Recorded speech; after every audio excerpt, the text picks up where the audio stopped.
नमस्कार। तो मेरे प्यारे साथियों, तो चलिए द यूनिवर्स विजन क्लास में आज आपका हार्दिक स्वागत है। तो चलिए साथियों, क्या देख रहे थे? तो बस आपसे एक छोटा सा रिक्वेस्ट है कि हमारा channel the universe vision classes पर यदि आप न्यू हैं, आप पहली बार क्लास को कर रहे हैं, तो प्लीज़ एक सब्सक्राइब तो बनता है, ताकि जितना भी क्लास को हम बनाए हैं उतना क्लास को नहीं देखे हैं तो जाइए फिजिक्स, केमिस्ट्री और हम क्या करवाए हैं, बायो, सभी से जो है ना चैप्टर नंबर हम 1 तक यानी कि टारगेट रखें, तीर देते हैं। इसके बाद चैप्टर नंबर 2 और चैप्टर नंबर 3 में हम एंट्री मारेंगे। तो बस आपसे एक छोटा सा रिक्वेस्ट है कि हमारा चैनल को लाइक और सब्सक्राइब जरूर करिएगा। क्योंकि आपका एक सब्सक्राइब हमें बहुत प्रेरित करता है इस तरह के कंटेंट यानी कि तैयार करने में। तो आज हम लोग क्या देख रहे हैं, तो यानी कि फिजिकल केमिस्ट्री, फिजिकल केमिस्ट्री को देख रहे थे। तो सर बात करते हैं कि जो फिजिकल जो केमिस्ट्री है ना, तो फिजिकल केमिस्ट्री में हम लोग लेक्चर नंबर कितना तक देख लिए थे? तो लेक्चर कहिए या पार्ट कहिए, यानी कि हम 4 तक तो देख लिए थे, तो बोलेंगे सर बिल्कुल भी देख लिए थे। तो आज जो है ना, इस हम लेक्चर में क्या देखेंगे, तो लेक्चर या जिसको बोलते हैं कि पार्ट नंबर आज कितना देखेंगे, तो पार्ट नंबर आज हम 5 को देखेंगे। जो क्या है देखेंगे हम, क्रिस्टल सिस्टम्स। क्या देखेंगे, तो क्रिस्टल सिस्टम को आज हम इसमें यानी कि कवर करेंगे। क्रिस्टल तंत्र, इसको आप लिख लीजिए, क्रिस्टल तंत्र को आज इसमें हम बहुत बारीकी से देखेंगे। तो देखिए मेरे प्यारे साथियों, क्या है, तो क्रिस्टल तंत्र या रवा तंत्र हम किसको कहते हैं? इंग्लिश में यहाँ तक तो हम देख लिए थे, कोना का माप कितना होता है, तो एक्स वाई जो इसको 3 होता है, और किनारा जो भुजा होता है ना उसका भी यानी कि माप कितना होता है, तो 3 होता है। यहाँ तक तो आप लिख लिए होंगे, तो बात करेंगे बिल्कुल भी सही सर। तो चलिए एग्जाम में यहाँ से बहुत क्वेश्चन यानी कि लगता है, पूछता है कि क्रिस्टल तंत्र या रवा तंत्र क्या है, जिसको इंग्लिश में क्या बोलते हैं, तो क्रिस्टलाइन सिस्टम बोलते हैं। तो डैश दे के लिखिए क्या है, डैश देके लिखना स्टार्ट करिए। इकाई सेल के प्रचाल के आधार पर क्रिस्टलों को व्यवस्थित करने की विधि से उत्पन्न क्रिस्टल के जो समूह होते हैं, तो उसे हम क्रिस्टल तंत्र कहते हैं। बोला जा रहा है कि इकाई सेल के प्रचाल के आधार पर क्रिस्टलों को व्यवस्थित करने की विधि से उत्पन्न क्रिस्टलों के जो समूह होता है, तो उसे हम क्रिस्टल तंत्र कहते हैं। यहाँ तक तो लिख लिए होंगे। इसके बाद यहाँ से देखिए, जो मूल क्रिस्टल जो तंत्र होती है उसकी संख्या 7 होती है। अगर आपसे बिहार बोर्ड की परीक्षा में पूछ देगा कि सर मूल क्रिस्टल जो तंत्र है तो उसकी संख्या कितना होती है, तो बोलना होगा कि सर मूल जो क्रिस्टल जो तंत्र है ना, तो उसका संख्या कितना होता है, तो उसका संख्या जो है ना वह कितना होता है, 8 होता है। ठीक, तो जो मूल जो क्रिस्टल तंत्र की संख्या है वो 7 होता है। आपसे 2023 के परीक्षाओं में इसको पूछा गया था। जितना भी अगर क्वेश्चन अगर हम लिखवा रहे हैं ना, तो उतना क्वेश्चन को आप याद करके जाइए, आपसे बोर्ड में एक भी यानी कि मार्क्स क्वेश्चन छूटेगा नहीं। तो इसके बाद यहाँ से देखना स्टार्ट करिए। फर्स्ट नंबर क्या है, हम 7 मूल क्रिस्टल है ना उसको लिखवा देते हैं। तो आप प्लीज़, आपसे रिक्वेस्ट है, कॉपी और पेन निकाल कर लिखना स्टार्ट करिए। तो फर्स्ट में क्या है, तो घनी या घनाकार, जिसको हम इंग्लिश में बोलते हैं क्यूबिक बोलते हैं। क्या है, तो फर्स्ट में है घना या घनाकार, जिसको हम इंग्लिश में क्या बोलते हैं, तो क्यूबिक बोलते हैं। इसके बाद दूसरा यानी कि लिखना स्टार्ट करिए। दूसरा जो क्रिस्टल तंत्र है क्या है, तो द्विसम लंबाच। क्या है, द्विसम लंबाच, जिसको या टेट्रागोनल भी बोलते हैं। इसको हम चतुष्फलकीय भी बोलते हैं। इसको हम जो है ना चतुष्कोणीय भी बोलते हैं। इसी को क्या क्या बोलते हैं हम, तो बोलेंगे कि सर इसी को हम बोलते हैं कि हम द्विसम लंबाच, टेट्रागोनल, चतुष्कोणीय या यानी कि फलकीय बोलते हैं। इंग्लिश में क्या बोलते हैं, तो इंग्लिश में इसको हम यानी कि टेट्रागोनल बोलते हैं। इंग्लिश में इसको हम क्या बोलेंगे, तो सर इंग्लिश में इसको टेट्रागोनल बोलते हैं। ठीक, इसके बाद तीसरा लिखना स्टार्ट करिए। तीसरा में क्या है, तो विषम लंबाच, जिसको बोलते हैं ऑर्थोरोम्बिक। तो इंग्लिश में क्या है, इसको नाम होता है तो ऑर्थोरोम्बिक। ठीक, तीसरा जो है विषम लंबाच है, जिसको हम ऑर्थोरोम्बिक बोलते हैं। इसका इंग्लिश मीनिंग भी क्या होगा, तो ऑर्थोरोम्बिक। चलिए तो चौथा क्रिस्टल को देखते हैं। चौथा क्रिस्टल क्या है, तो बोलेंगे कि षष्ठकोणीय है। चौथा जो क्रिस्टल क्या है, तो षष्ठकोणीय, या जिसको हम षष्ठफलकीय बोलते हैं। इसको अगर इंग्लिश में देखा जाए तो क्या होगा, तो हेक्सागोनल होता है। ठीक, तो इसी तरह से हम 5 नंबर क्रिस्टल को देखते हैं। तो 5 नंबर क्रिस्टल क्या है? तो समांतर षष्ठ फलक, या जिसको हम बोलते हैं त्रिकोणीय, जिसको हम इंग्लिश में क्या बोलेंगे? तो रोम्बोहेड्रियल। क्या है सर? तो रोम्बोहेड्रियल। त्रिकोणीय बोलिए या इसको रोम्बोहेड्रियल बोलिए। 6 नंबर क्रिस्टल को देखिए तो क्या है? तो एकंताश, जिसको हम इंग्लिश में बोलेंगे कि मोनोक्लिनिक। क्या है इंग्लिश में? तो मोनोक्लिनिक। इसके बाद जो 7 नंबर जो क्रिस्टल आता है तो क्या है? त्रिंताश, जिसको हम इंग्लिश में बोलते हैं क्या है बाबू? तो ट्राई क्लिनिक। तो इतना भी जितना जो मूल जो क्रिस्टल जो तंत्र है तो उसकी संख्या कितना होती है? तो बोलेंगे सर 7 होती है। कौन? तो घनी घनाकार हो गया, द्विसम लंबाच हो गया, टेट्रागोनल चतुष्कोणीय हो गया, विषम लंबाच ऑर्थोरोम्बिक हो गया, षष्ठकोणीय फलकीय हेक्सागोनल हो गया, 5 में समांतर षष्ठ फलक हो गया, त्रिकोणीय हो गया, इसको बोलते हैं रोम्बोहेड्रियल। 6 में क्या है? तो मोनोक्लिनिक हो गया। 7 में क्या है? तो यानी कि ट्राई क्लिनिक हो गया। इतना आप लिख लिए? तो बोलेंगे सर बिल्कुल भी सही सर। तो हाँ, यहाँ लिख लीजिए आप वीडियो को पॉज करके। तो लिख लिए होंगे। अब यहाँ से हम लोग देखते हैं मेरे प्यारे साथी, देखिए क्या है। बोल रहा है क्रिस्टल तंत्र का अक्षीय लंबाई, जो क्रिस्टल जो तंत्र है ना तो उसका जो अक्षीय लंबाई है उसको निकालेंगे हम, बीमा एवं इनके अक्षीय कोण का निर्धारण करेंगे। यहाँ तक आप डैश देके लिख लीजिए। क्या है? तो बोल रहा है क्रिस्टल जो तंत्र है तो उसका अक्षीय लंबाई या बीमा एवं इनके जो अक्षीय जो कोण है ना तो इनका निर्धारण करेंगे। देखेंगे कि इस क्रिस्टल जो है ना उसका अक्षीय लंबाई कितना है, उसका कोण कितना बन रहा है, उसका एग्जाम्पल कौन है। यहाँ से आपको 3 से 4 यानी कि मार्क्स में ऑब्जेक्टिव पूछता है बिहार बोर्ड में। ठीक। तो कॉपी या पेन लेके अब स्टार्ट कर दीजिए हमारे साथ लिखने के लिए। देखिए क्या है। तो फर्स्ट नंबर बोल रहा है कि एक तरफ आप लिखिए। क्या लिखिए? तो एक तरफ लिखना होगा आपको क्रिस्टल के नाम लिखिए। एक जो साइड है तो पूरे कॉर्नर में लिखिए क्रिस्टल का नाम। एक तरफ लिखिए क्या? तो अक्षीय लंबाई लिखिए। एक तरफ लिखिए कोण लिखिए। अब एक तरफ उदाहरण यानी कि एग्जाम्पल लिखिए। तो लिख लिए हैं? नहीं लिखे? जल्दी लिखिए। हाँ चलिए, अब जो क्रिस्टल जो नाम लिखे ना तो क्रिस्टल का तंत्र का नाम उसके में हम लिखते हैं तो घनी या घनाकार लिखते हैं। क्या है? तो घनी या घनाकार, जिसको हम बोलते हैं क्यूबिक बोलते हैं। क्या है? तो क्यूबिक। इसका जो अक्षीय जो लंबाई जो एक्सियल जो लेंथ है वो कितना होता है? तो A बराबर B, B बराबर C होता है। घनी या जो घनाकार जिसको इंग्लिश में क्यूबिक बोलते हैं तो इसका जो अक्षीय लंबाई कितना होता है? तो A बराबर B, B जो किसके बराबर होता है? C के बराबर होता है। इसका जो एंगल कितना होता है, कोण कितना होता है? तो alpha is equal to beta, beta is equal to gamma, gamma is equal to 90 degree. Alpha is equal to beta, beta is equal to gamma, gamma is equal to 90 degree. ठीक। तो सर इसका उदाहरण क्या है, example क्या है? तो यानी कि सी कॉपर हो गया, KCl पोटेशियम क्लोराइड हो गया, CaCl हो गया। इससे आपको पूछ सकता है कि जो घनी या जो घनाकार है तो उसका उदाहरण क्या है, इसमें आपको बोलना होगा। ठीक। हाँ, इसके बाद दूसरा लिखिए। दूसरा क्या है? तो दूसरा जो है ना द्विसम लंबाच है, जिसको हम बोलते हैं टेट्रागोनल है। इसका जो अक्षीय लंबाई क्या होगा? Sir A is equal to B है, B not is equal to C होगा। A is equal to B, अब B जो है ना वह C के बराबर नहीं है।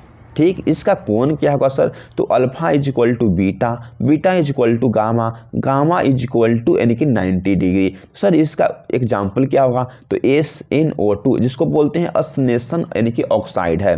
क्या है? तो SnO2 असनेशन ऑक्साइड है। ठीक। इसके बाद तीसरा देखिए। तीसरा क्या है? तीसरा देखते हैं तो ऑर्थोरोम्बिक, जिसको हम हिंदी में बोलते हैं कि विषम लंबाच है। तीसरा क्या है? तो ऑर्थोरोम्बिक, जिसको हम हिंदी में विषम लंबाच बोलते हैं। तो इसका सर अक्षीय लंबाई क्या है? तो A not is equal to B, अब B not is equal to C। A जो है ना वह B के बराबर नहीं है, B जो है वह C के भी बराबर नहीं है। तो सर इसका कोण क्या होगा, एंगल क्या होगा?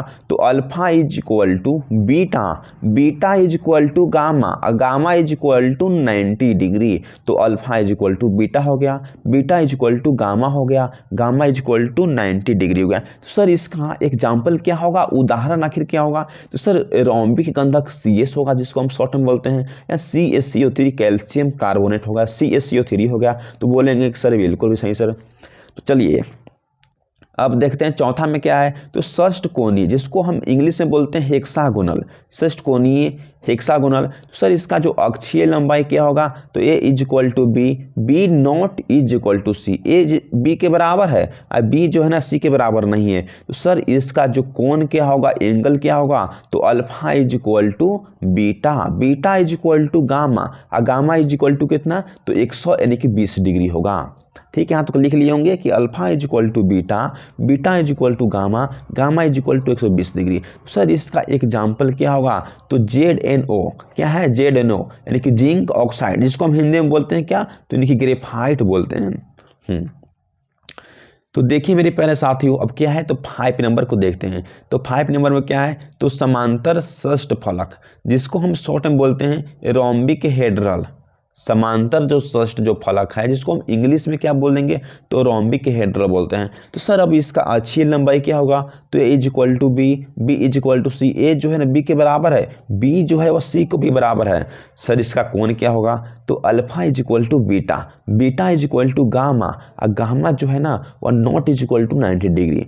अल्फा जो है से बीटा के बराबर है, बीटा जो है से यानी किसका, तो गामा के बराबर है, और गामा जो है ना वह 90 डिग्री के बराबर नहीं है। सर इसका उदाहरण क्या होगा, एक एग्जाम्पल क्या होगा, तो सर CaCO3, क्या सर कैल्शियम कार्बोनेट होगा, सर बोलेंगे कि नहीं कैल्साइट होगा, तो हाँ। और इसका एग्जाम्पल क्या है, तो HGS, जिसको हम बोलते हैं सिनेबर बोलते हैं, क्या है सिनेबर, इसको भी आप यहाँ देख लीजिएगा। ठीक, तो चलिए 2 और है। तो सर एकंताज, जिसको हम इंग्लिश में बोलते हैं कि मोनोक्लिनिक, क्या है, तो सर इसका अक्षीय जो लंबाई जो एक्सियल जो लेंथ है वो क्या है, तो A naught is equal to B, B not is equal to C, A naught is equal to B, B not is equal to C. तो सर इसका कोण क्या होगा, एंगल क्या होगा, तो sir alpha is equal to gamma, और gamma is equal to 90 degree, alpha is equal to gamma, gamma is equal to 90 degree, और जो है ना beta not is equal to 90 degree, और जो बीटा जो है ना वह 90 डिग्री के बराबर नहीं होगा। तो सर इसका अब एग्जाम्पल क्या होगा, उदाहरण क्या होगा, सर बोलेंगे कि सर एकंताज यानी कि गंधक होगा, जिसको हम इंग्लिश में शॉर्ट में यानी कि क्या बोलते हैं, तो यानी कि सल्फर बोलते हैं हिंदी में, तो एकंताज गंधक होगा। तो सर अब बात करते हैं कि 7 नंबर क्या होगा। तो 7 नंबर देखिए, 7 नंबर में बोल रहा है कि त्रिनताज, त्रिनताज जिसको हम क्रिस्टल का नाम क्या है, त्रिनताज, इसको हम ट्राई क्लिनिक भी बोलते हैं, तो बोलते हैं सर। तो इसका जो अच्छी लंबाई क्या होगा, तो sir A naught is equal to B, B not is equal to सी, ए जो है से बी के बराबर नहीं है, और जो बी जो है ना वो भी सी के बराबर नहीं है। तो सर ट्राई क्लिनिक और मोनोक्लिनिक में तो सेम है, तो बोलिए कि हाँ सेम है। सर इसका कोण क्या होगा, एंगल क्या होगा, तो sir alpha not is equal to beta, alpha जो है ना वह किसके बराबर नहीं होगा, तो बीटा के बराबर नहीं होगा, अब beta not is equal to gamma, और बीटा जो है ना वह गामा के भी बराबर नहीं होगा, और gamma not is equal to 90 degree, और जो गामा एंड कोई जो है इसमें किसमें बराबर नहीं होगा, अल्फा इसके बीटा के बराबर नहीं होगा, बीटा गामा के बराबर नहीं होगा, और गामा जो है 90 के बराबर नहीं होगा। तो सर इसका उदाहरण क्या होगा, इसका एग्जाम्पल क्या होगा, सर इसका एग्जाम्पल K2Cr2O7 पोटेशियम डाइक्रोमेनेट होता है, क्या, तो पोटेशियम डाइक्रोमेनेट, इसको यहाँ लिख दिए हैं। तो चलिए अब इसके बाद हम नेक्स्ट देखते हैं, यहाँ से नेक्स्ट पॉइंट जो यहाँ से छूट रहा है हम लोग का।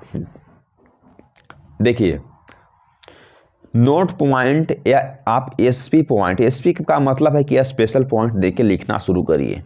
हाँ, सभी धातुएं और आयनिक क्रिस्टलीय आते हैं, बोला जा रहा है कि सभी धातु और जो आयनिक क्रिस्टली जो है ना उसके अंतर्गत आते हैं, घनी या घनाकार के अंतर्गत आते हैं।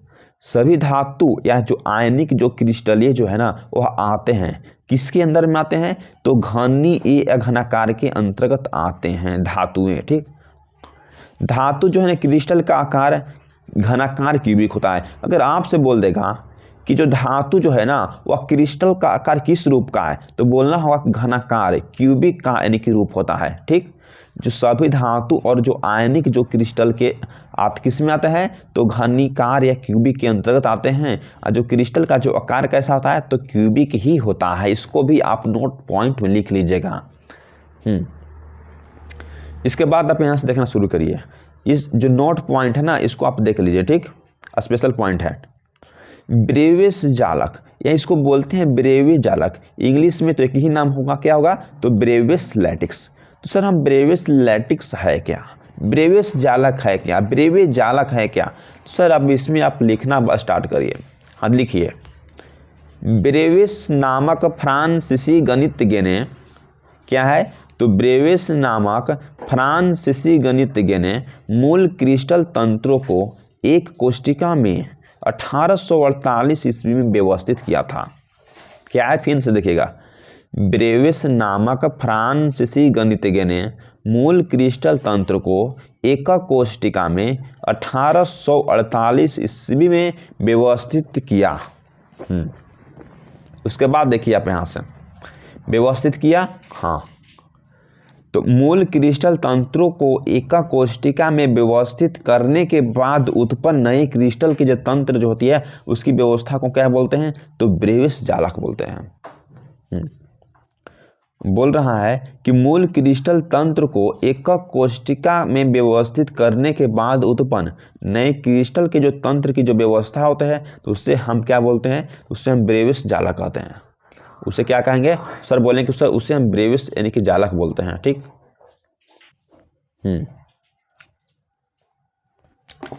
चलिए तो अब यहाँ से देखना अब स्टार्ट करते हैं हम। देखिए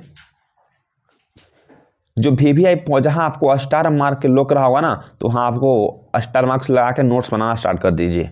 देखिए क्या है, बोल रहा है कि जो ब्रेविस जालक है उसकी संख्या कितना होती है। अगर आपसे एग्जाम में पूछ देगा यहाँ से तो 3 से यानी कि 4 आपको मार्क्स ऑब्जेक्टिव टकरेगा ही टकरेगा, खास करके यहाँ से।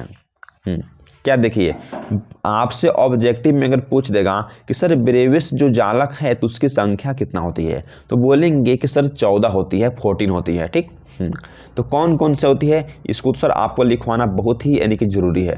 तो हाँ, तो चलिए तो लिखना स्टार्ट करिए।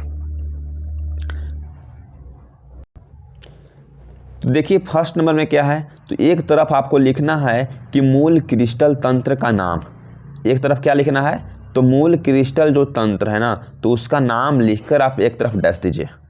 एक तरफ क्या लिखना है, तो ब्रेविस जालक उसका नाम लिख के डैश दीजिए। अब एक तरफ देखिए क्या लिखना है, तो ब्रेविस जो जालक है तो उसका यानी कि संख्या कितना होगा। एक तरफ लिखिए कि जो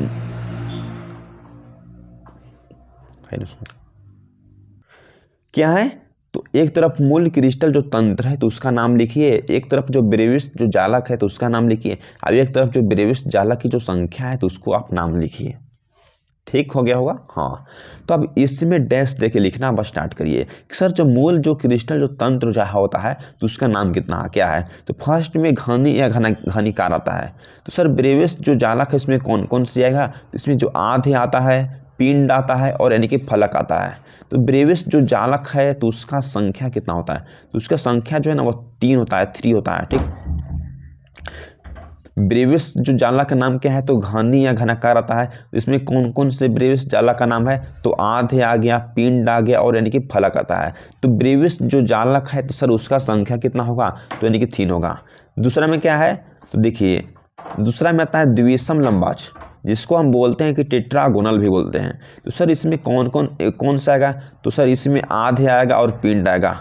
तो आधे और यानी कि आधे का कोशिका आता है, पिंड केंद्रित एक कोष्टिका इसमें आता है। तो सर इसमें ब्रेविस जो जालक है तो उसकी संख्या कितना हुआ, तो आधे एगो हो गया, एगो पिंड हो गया, यानी कि 2 गो हो गया। तो बोलेंगे सर यानी कि 2 गो इसमें हो गया। इसके बाद तीसरा में कहता है, तीसरा में विषम लंबाच, जिसको हम बोलते हैं क्या, तो यानी कि ऑर्थोरोम्बिक बोलते हैं। तो सर इसमें ब्रेविस जो जालक है तो उसका नाम क्या है, ब्रेविस जालक का नाम, तो ब्रेविस जालक का नाम क्या है, तो आधे हो गया, पिंड हो गया और फलक हो गया।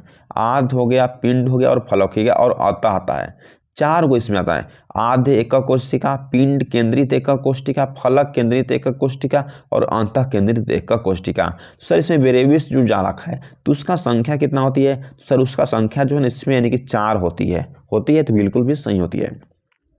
4 नंबर में देखिए क्या है, तो षष्ठकोणीय होता है। 4 नंबर में षष्ठकोणीय, जिसको हम इंग्लिश में बोलते हैं कि हेक्सागोनल है। इंग्लिश में क्या बोलते हैं, तो इंग्लिश में हम इसको बोलते हैं हेक्सागोनल बोलते हैं। तो सर इसमें ब्रेविस जालक का नाम क्या है, तो यानी कि आध एक का कोष्टिका आता है। तो इसमें संख्या कितना होती है, तो सर संख्या इसमें 1 होती है। ठीक, संख्या कितना हो गई, तो संख्या 1 होती है। ठीक, 5 में क्या है तो बोलेंगे सर 5 में समांतर षष्ठ यानी कि फलक आती है। तो सर इसमें ब्रेविस जो जालक है तो उसका नाम क्या होगा, तो जो ना आध एकक कोशिका होता है। कौन, आध एकक कोशिका। सर ब्रेविस जो जालक है तो उसका संख्या कितना होती है, तो संख्या बोलेंगे सर यानी कि 2 होती है। संख्या कितना होती है, तो संख्या जो है ना सर 2 होती है। ठीक, 6 में क्या है तो 6 में बोलेंगे कि सर एकंतांश, जिसको हम मोनोक्लिनिक भी बोलते हैं। तो सर इसमें ब्रेविस जाला कौन से आएंगे, तो आध एकक कोशिका और अत्य यानी हाँ अत्य कोशिका आता है, अत्य एकक कोशिका। सर इसमें ब्रेविस जो जाला की संख्या कितना होगा, सर इसमें संख्या 2 होगा।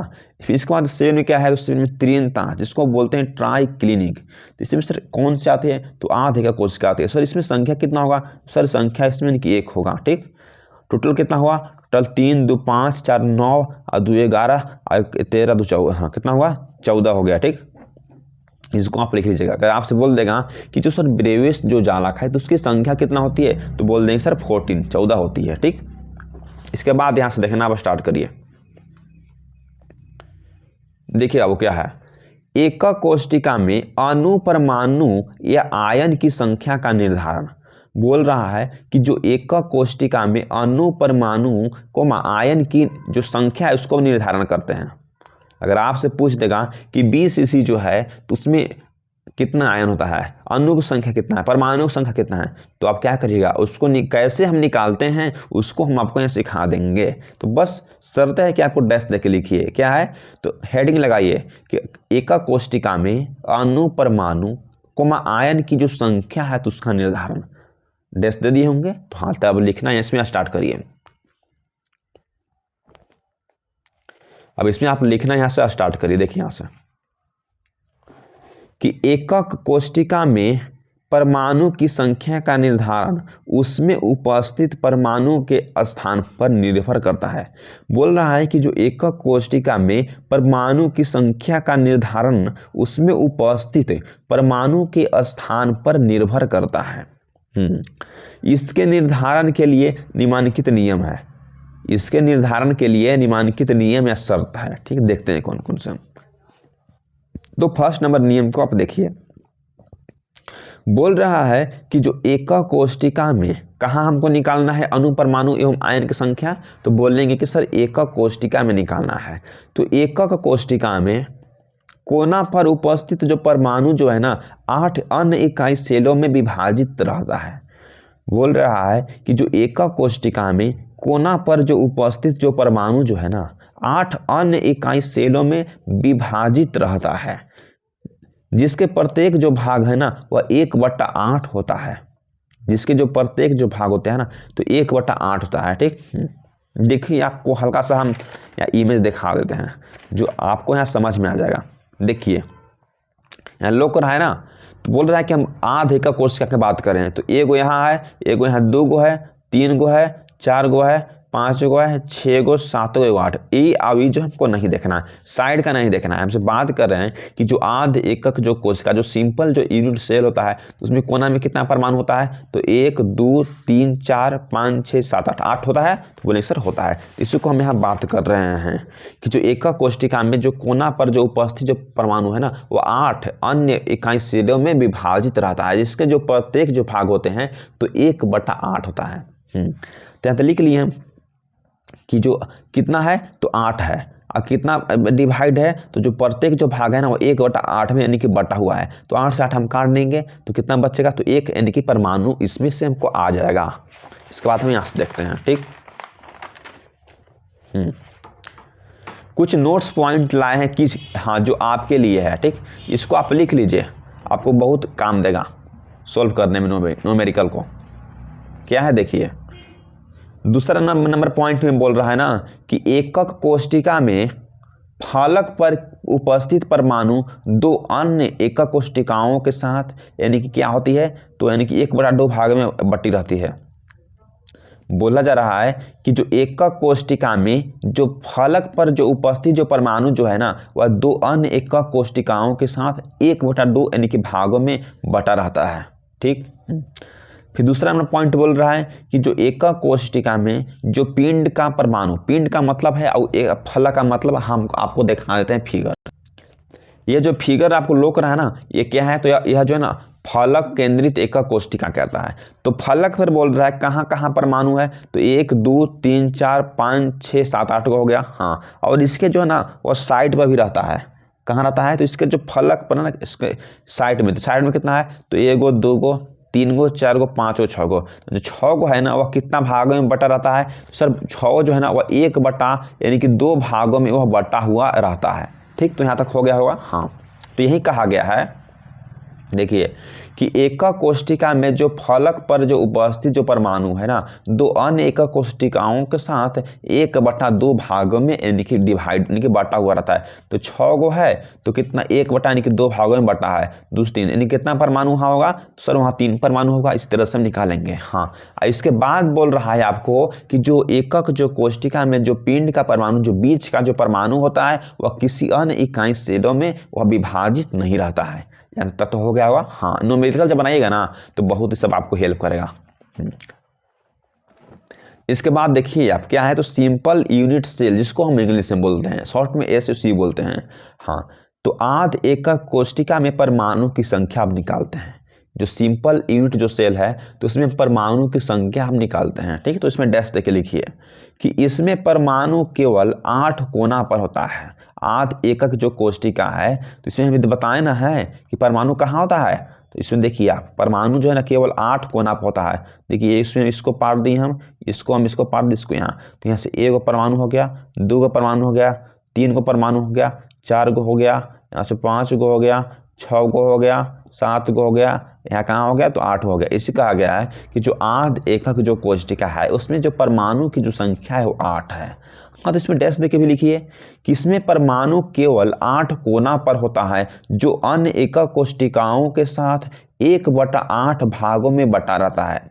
इसमें जो परमाणु केवल 8 कोना पर होता है जो अन्य एकक कोष्टिकाओं के साथ 1/8 भागों में बटा रहता है। हो गया। हाँ, इसके बाद आप यहाँ से डैश देके हल्का लिखिए कि आध एकक कोष्टिका में परमाणु 8 कोना पर होता है। आध एकक जो कोष्टिका में जो परमाणु 8 कोना पर होता है, तो बोलेंगे कि सर होता है, जान रहे हैं। हाँ, इसके बाद देखिए आप यहाँ से आध एकक कोष्टिका के नहीं आध एकक कोष्टिका में कुल परमाणु की जो संख्या हमको निकालना है।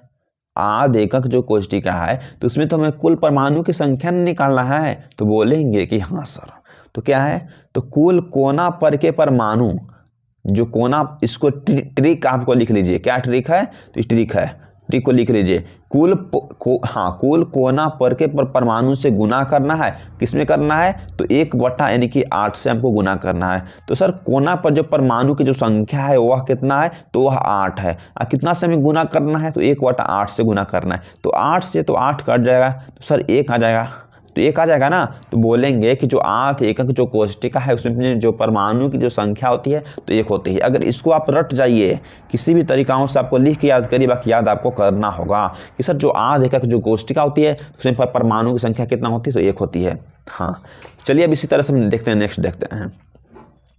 इसके बाद देखिए FCC जिसको हम बोलते हैं फलक केंद्रित एकक कोष्टिका में परमाणु की संख्या निकालना है। किसमें निकालना है, तो FCC face centred unit cell जिसको हम शॉर्ट में FCC भी बोलते हैं।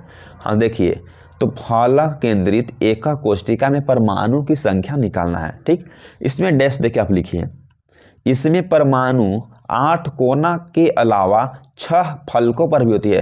अरे 8 गो तो कोना तो है, तो कोना पर तो परमाणु होबे करेगा। एगो यहाँ होगा कि कोई बीच में होगा, कोई यहाँ होगा। तो अभी वही हमको यहाँ समझना है, क्या बोल रहा है, देखिए कि इसमें जो परमाणु जो है ना वह 8 कोना पर तो होगा, उसके अलावा 6 अन्य फलकों पर भी होता है जो क्रमशः 1/8 एवं 1/2 भागों में बटा होता है। इसमें जो परमाणु जो 8 कोना पर है तो हम लोग जान रहे हैं कि 1/8 भागों में बटा रहेगा, और जो 6 जो फलकों पर जो परमाणु है तो अभी कितना बताए थे हम, तो 1/2 भागों में वह बटा रहेगा। ठीक, पुनः परमाणु 6 फलकों पर भी होता है। तो जो 6 जो फलक पर जो परमाणु है तो उसको हम यानी कि डिवाइड करते हैं। तो FCC के परमाणु की संख्या हमको निकालना है। जो फेस सेंटेड जो यूनिट जो सेल, जिसको हम बोलते हैं कि फलक केंद्रित एकक कोशिका में जो परमाणु है वह कितना है, तो यानी कि 6 फलकों पर है। तो कितना में यानी कि डिवाइड रहता है, बटा हुआ रहता है, तो 1/2 भागों में वह बटा हुआ रहता है। तो 2 से हम 3 मल्टीप्लाई काट देंगे तो कितना 3 आ जाएगा। जो फलक केंद्रित जो एकक कोशिका जिसको हम FCC बोलते हैं, तो उसमें परमाणु की संख्या कितना निकल के आ गया, तो सर 3 निकल के आ गया। उसके बाद देखिए जो FCC में कुल परमाणु की संख्या निकालना है, तो फेस सेंट्रेड यूनिट जो सेल है, फलक केंद्रित एकक कोशिका है, तो उसमें कुल परमाणु की संख्या निकालने के लिए फलक पर के परमाणु और कोना पर के परमाणु को जोड़ लेंगे। सर कोना पर के परमाणु तभी निकाले थे हम, कितना होता है, तो कोना पर के परमाणु उससे 8 गो रहता है, तो 1/8 भागों में बटा रहता है। तो सर 1 से हम काट दी तो 1 आ गया, और सर जो कोना पर परमाणु कितना आ गया, तो 1 आ गया। और जो परमाणु जो है ना फलक पर परमाणु कितना है, सर 3 है। और दोनों को जब हम ऐड करेंगे तो कितना आ जाएगा, सर 4 आ जाएगा। तो यहाँ तक तो हो गया। तो इसको भी आप याद कर लीजिए कि सर जो FCC होता है उसमें परमाणु की संख्या कितना होता है, सर 4 होता है। ठीक, चलिए तो उसके बाद यहाँ सब देखना अब स्टार्ट करते हैं। देखिए क्या है, हाँ BCC, जिसको हम बोलते हैं बॉडी सेंटेड यूनिट सेल, पिंड केंद्रित एकक कोशिका में परमाणु की संख्या अब देखते हैं। पिंड केंद्रित एकक जो कोशिका है तो उसमें हम परमाणु की संख्या निकालते हैं, जिसको हम इंग्लिश में BCC बोलते हैं, बॉडी सेंटेड यूनिट सेल। ठीक, इसमें डैश देखिए आप लिखिए, इसमें परमाणु 8 कोना के अलावा एक पिंड का मतलब है कि बीच में होता है, जो किसी अन्य एकक कोशिकाओं के साथ विभक्त नहीं होता है। इसमें जो परमाणु जो है ना 8 कोना के अलावा एक जो पिंड यानी कि बीच में होती है, जो किसी अन्य एकक कोशिकाओं के साथ वह बटा हुआ नहीं रहता है।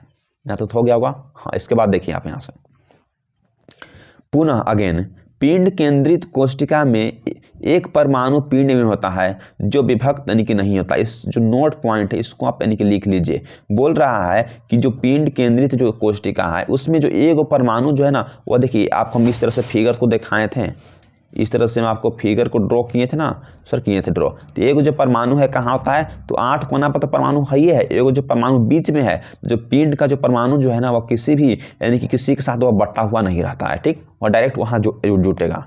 तो हमको BCC में परमाणु की अगर कुल संख्या निकालना है तो उसके लिए फॉर्मूला क्या है, तो कोना पर के परमाणु को जोड़ दीजिए किसके, तो पिंड के परमाणु को। सर कोना पर के परमाणु 8 था, जो 1/8 में बटा रहता है, तो यहाँ से काटेंगे तो 1 परमाणु निकल गया। सर जो पिंड पर के परमाणु कितना है, सर 1, तो 1 जोड़ देंगे तो 2 आ जाएगा। तो यहाँ से देखिए BCC जो है ना, तो BCC में परमाणु की संख्या कितना होती है, तो सर बोलेंगे सर 2 होती है। ठीक, तो चलिए अब इसी तरह से देखते हैं नेक्स्ट। हाँ, अब देखते हैं अब ECC, जिसको हम बोलते हैं इंड सेंट्रेड यूनिट सेल, इसको हम हिंदी में क्या बोलेंगे, तो अत्य केंद्रित एकक कोशिका बोलते हैं। तो सर इंड सेंट्रेड जो यूनिट सेल है ना, तो अब इसको हम परमाणु की संख्या देखते हैं कितना होती है। तो हाँ, तब डैश देखिए आप लिखना बस स्टार्ट करिए कि इस एकक कोशिका में परमाणु जो है ना 8 कोना के अलावा आमने सामने के किन्हीं 2 फलकों पर भी होती है। क्या बोल रहा है कि इस एकक कोशिका में जो परमाणु जो है ना वो 8 कोना के अलावा आमने सामने के किन्हीं 2 फलकों पर भी होती है। इसका आपको हम हल्का सा इमेज बना कर दिखा दे रहे हैं जो आपको समझ में आ जाएगा खास करके। देखिए ऐसे हो गया, इसको यहाँ से मिला देना है, इसको यहाँ से ड्रॉ कर देना है, इसको यहाँ से ड्रॉ, और इसको यहाँ से ड्रॉ कर देना है। सर बोलेंगे किसमें, सर जो 8 जो है ना हम किसमें देख रहे हैं, तो इसको हम ECC देख रहे हैं, इंड सेंट्रेड यूनिट सेल देख रहे हैं। सर इसमें जो है 8 कोना पर तो होबे करेगा, तो 1 2 3 गो हो गया, और 4 गो हो गया, और यहाँ से 5 गो हो गया, 6 गो हो गया, 7 गो हो गया, और 8 गो हो गया। सर इसमें तो 8 परमाणु तो है ही है, और जो आमने सामने के किन्हीं 2 फलकों पर होता है, तो एगो यहाँ हो गया और एगो यहाँ होता है, एगो यहाँ और एगो यहाँ, तो गिन लीजिए। तो इसमें वही कह रहा है, क्या बोल रहा है कि हाँ इस एकक कोशिका में जो परमाणु जो होता है ना, इस एकक कोशिका में परमाणु 8 कोना के अलावा आमने सामने के किन्हीं 2 फलकों पर भी होता है। तो 8 कोना पर तो है ये है, और आमने सामने देखिए 1 2 3 4 5 6 7 8, और आमने सामने के किन्हीं 2 फलकों पर है, तो बोलेंगे कि सर है, फिगर को बना लीजिएगा। हाँ, चूंकि बोल रहा है, क्या बोल रहा है कि आमने सामने के 2 फलकों पर भी होती है, जो क्रमशः 1/8 भाग में एवं 1/2 भागों में बटा रहता है।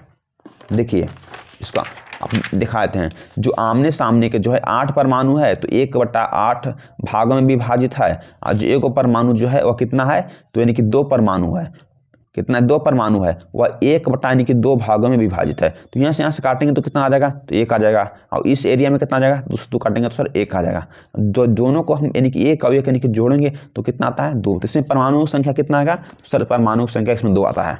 यहाँ देखिए क्या बोल रहा है कि चूंकि अत्य केंद्रित एकक कोष्टिका में जो 8 कोना पर परमाणु होता है, जो 1 यानी कि 8 भागों में यानी कि वितरित होता है, यानी कि बटा हुआ रहता है। ठीक, तो हाँ अब इसको काटते हैं। तो अत्य केंद्रित जो कोष्टिका है, अत्य केंद्रित कोना पर जो परमाणु संख्या कितना होती है, तो 8। तो जो 8 जो है ना, तो कितना में बटा है, तो सर 1/8 में बटा है। तो उसको जब हम 8 से 8 काट देंगे तो सर 1 परमाणु आ गया, तो सर आ गया। इसके बाद देखिए पुनः इस एकक कोष्टिका में परमाणु जो है ना, किन्हीं 2 आमने सामने के फलक पर होता है, जो क्रमशः 1 यानी कि 2 भागों में बटा रहता है। और जो आमने सामने के 2 परमाणु था वह कितना में विभक्त है, देखिए फलक पर परमाणु तो 2 गो है, तो 1/2 भागों में बटा है। तो यहाँ से काटेंगे तो 1 आ जाएगा।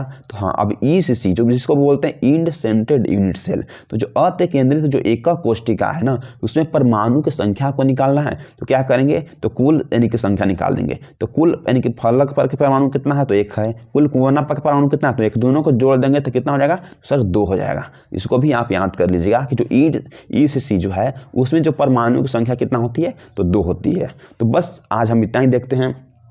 तो बस आपका छोटा सा रिक्वेस्ट है कि यदि हमारा जो चैनल, यदि आप पहली बार क्लास कर रहे हैं, द यूनिवर्स विजन क्लासेस को आप सब्सक्राइब जरूर करिए ताकि मुझे और मोटिवेट मिल सके। तो आज क्या देखे हैं हम, तो आज जो है ना वह पार्ट नंबर हम यानी कि 5, हाँ तो पार्ट नंबर 5 को हम कंप्लीट कर लिए हैं। तो आपसे बस यही रिक्वेस्ट है कि हमारा चैनल क्या है, द यूनिवर्स विजन हाँ क्लासेस पर न्यू है तो प्लीज़ अगर आपसे चैनल से कुछ माध्यम से सीखना मिलना होगा तो आप प्लीज़ सब्सक्राइब करिएगा। Thanks for watching this video. जय हिंद, जय भारत।